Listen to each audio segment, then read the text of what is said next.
il est question de la peur. Alors, d'après toi, Marina, pourquoi Adam et Ève éprouvent-ils la peur? Ils éprouvent de la peur parce qu'ils savent qu'ils ont fait quelque chose. Ils ont désobéi, quoi. Ils ont désobéi. Ils ont désobéi. Et ayant vu les conséquences de cette désobéissance, celui qui leur a interdit de désobéir leur fait peur. Il dit dans le verset 8 qu'ils entendaient la voix de Dieu et ils avaient peur, quoi. Ils avaient peur de la réaction de Dieu face à cette désobéissance. Enfin, c'est ce que je pense. Maintenant, peut-être qu'il y a d'autres éléments qui entrent en compte dans... D'accord. Donc, on peut dire que c'est le sentiment de leur culpabilité. Voilà.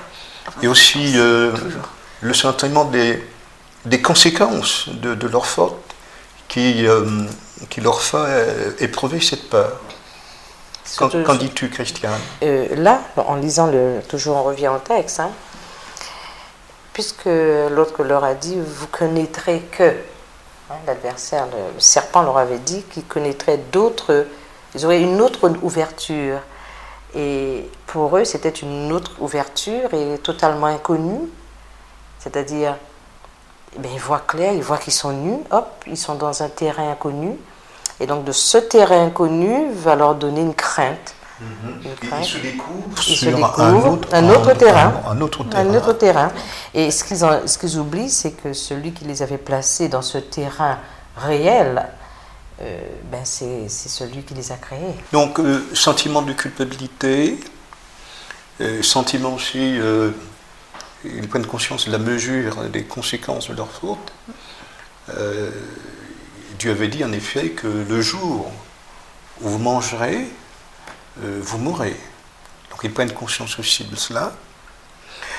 La voix de Dieu qui était jusque-là une voix amicale, avant la chute, est devenue une voix, j'allais dire, insupportable maintenant. Pour eux. Pour eux. Hein, parce que la voix de Dieu, en fait, n'a pas changé. N'a pas changé. Mais c'est pour eux. Voilà, tout à fait. La peur, c'est quelque chose qui va se mettre en place. Là, c'est un mécanisme, en fait, qui est en train de se mettre en place, qui naît d'un événement où on ignore la finalité, le but, la raison. Donc, en attendant que la réponse, en attendant de comprendre ce qui se passe, il y a une inquiétude exacerbée qui se met en place. Et cette inquiétude conduit bien souvent vers la peur. Et on a envie de dire que ce n'est pas normal que celui qui croit en Dieu se laisse envahir par cette peur. Oui. Qu'on ait peur, c'est naturel en tant qu'humain. Oui. Oui. Mais lorsqu'on est envahi par cette peur, elle prend le contrôle de vous. Absolument. Donc dans le cas, et c'est ce qui va se passer, c'est qu'ils vont se cacher. Et après, on sait qu'il y a tout un tas d'événements qui vont se mettre en place et qui vont faire qu'ils vont s'éloigner de plus en plus de Dieu. Oui, oui. Donc on voit bien que l'une des premières conséquences du péché conduit à la peur. Parce que le péché, c'est la séparation avec Dieu. Dieu donc étant la source de la joie, la source du bonheur, et le péché donc met une séparation. Et l'homme donc fuit Dieu. Il ne peut plus supporter sa présence. Il a peur. Voilà donc, d'après la Bible, l'origine de la peur. Et depuis là, tous les hommes, tous les descendants d'Adam et Ève éprouvent la peur. J'éprouve de la peur, Marina, tu éprouves de la peur, et Christiane aussi, éprouve de la peur. Tous les hommes éprouvent ce sentiment de peur. Mais généralement, la peur s'exprime dans quelle occasion, dans quelles circonstances on éprouve la peur. La peur peut prendre plusieurs formes d'abord. Oui. Hein, elle peut être, on peut être terrifié, on peut être, ça peut faire naître un état d'angoisse, ça peut aussi faire naître, quelquefois c'est seulement de l'inquiétude. De l'inquiétude, hein, oui. Il peut y avoir toutes ces choses-là, on s'inquiète pour des petites choses, donc cette inquiétude, si elle perdure, elle peut conduire vers une forme épique qui est donc la peur. Alors la peur, c'est un sentiment qui vous envahit, qui vous neutralise, qui peut vous neutraliser. Qui peut vous neutraliser, oui. Et puis vous empêcher donc bien sûr de vous projeter vers une situation qui libère. Tout à fait. Elle est paralysante. Elle est paralysante. Et on a peur quand on ignore la finalité de la situation, quand on ignore ce qu'il y a derrière le problème. Donc c'est la peur de l'inconnu. Voilà. Et aussi la peur face au danger.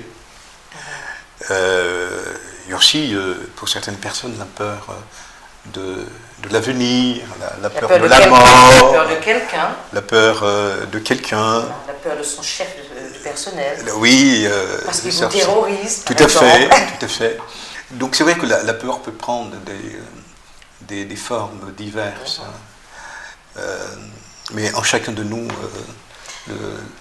le principe de la peur existe. Dans tous les cas de figure, on perd le contrôle de soi quand on a peur. Absolument, oui. Et ça peut conduire sur plusieurs dysfonctionnements, c'est-à-dire une situation de paranoïa quelquefois. Oui. Ça peut emmener vers plusieurs dysfonctionnements. Donc c'est pour ça, Dieu, dans sa grâce, tout le long de la Bible, absolument, nous invite à ne pas avoir peur, parce qu'elle est paralysante. Et à partir du moment où tu es paralysé, tu n'as plus le contrôle des événements, tu n'as plus le contrôle des choses.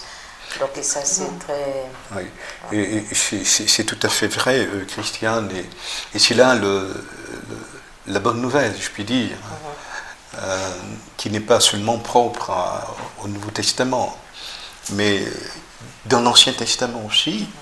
La bonne nouvelle est que Dieu se soucie de notre peur. Et tout au cours de la Bible, le message qui retentit est celui « n'ayez pas peur » ou « ne craignez pas », « n'ayez pas d'inquiétude ».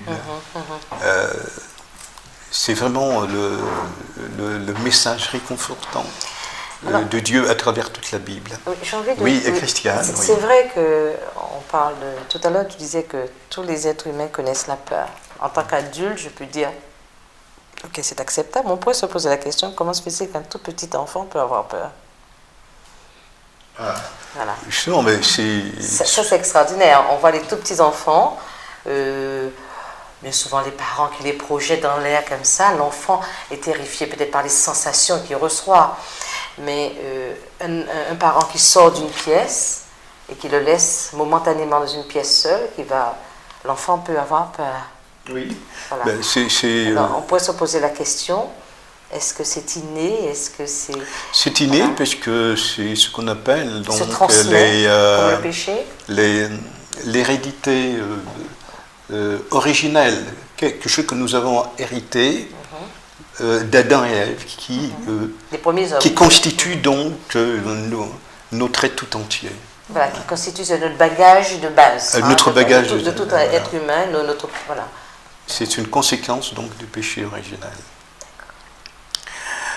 Alors, oui, nous disions que la Bible tout entière est inversée par